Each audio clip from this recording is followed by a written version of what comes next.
Where are the best places to raise capital for my fashion startup? This is a great question, guys. I'm Syama, CEO of Scaling Retail, and today we're going to talk about raising capital. Raising capital can be really difficult, mostly because when you're starting a fashion business, if you do not know how much money you need, then when you start to look and raise capital and someone says, well, how much do you need? You may not have a good answer. So before you guys even start to talk to people about asking for capital, make sure you've got a strong budget in mind and you know exactly how long that money is going to last you.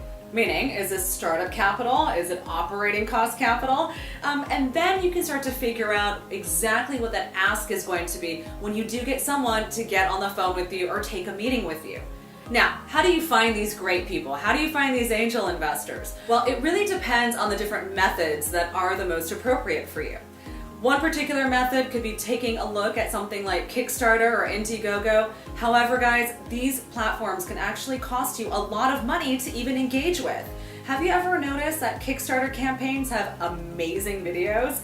Have you ever noticed that they somehow seem to get circulated and syndicated with a lot of different social sharing? Well, that is because it was a very deliberate and well thought out public relations campaign. So when you think about using online crowdsourcing, make sure you realize the costs associated with that. Now, other types of capital that you can be raising comes from, of course, friends and family. Gotta love friends and family. And then starting to take a look at other kinds of outside angel investors. Now, your friends and family are going to be the best initial first step in order to raise capital. And the reason why is they're usually going to be a bit more lenient with you in terms of the kind of loan structure they might be offering with you, or they certainly might just give you the capital in order to get your business off the ground without any strings attached. Now, when we work with clients who are doing friends and family raises, we always tell them to share with them their business models, to share with them what kind of operating costs they are going to be needing. Not just to ask for money, but to be able to show them why they need the money and what they're using the money for. Now, other platforms out there like Plum Alley and other types of different crowdsourcing platforms that really are positioned towards different niche markets can be really useful for you. Plum Alley is a great platform that really crowdsources and works with female investors, and there are lots of other types of platforms out there that can really hone in on particular demographics and different niches. So do your research. Before you even start to take a look at things like angel investment, make sure that you understand again where these people are and what you're going to ask them for and how. I tend to find that when people start to look for outside investment, that starting to get into a bigger network circle is really important. That means starting to attend different local events, starting to find out where are these people socializing, how can you actually be friends with them.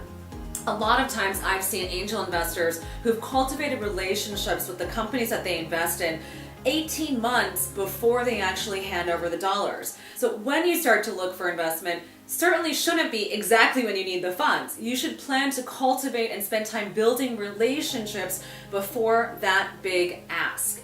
Now guys, there are lots of other organizations that can help you with connecting the dots. There are places like California Fashion Association, which is a really great network of members all across California that you can certainly tap into.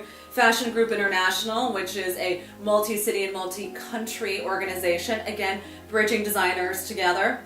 Also great places where you can find potential mentors or other different kinds of resources to help you get access to capital. And lastly, guys, make sure you take a look at SCORE or SBA. Small business associations are a national type of program here in the States, and sometimes they can help connect you to potential investors or funding or grant applications. So guys, lots of different options when it comes to raising capital. But the number one thing is to make sure that you have a plan, you know how much money you need, and you have an idea of when you might be looking to repay those funds. Again, grants are better than loans, right? Grants are free money. Loans you have to repay.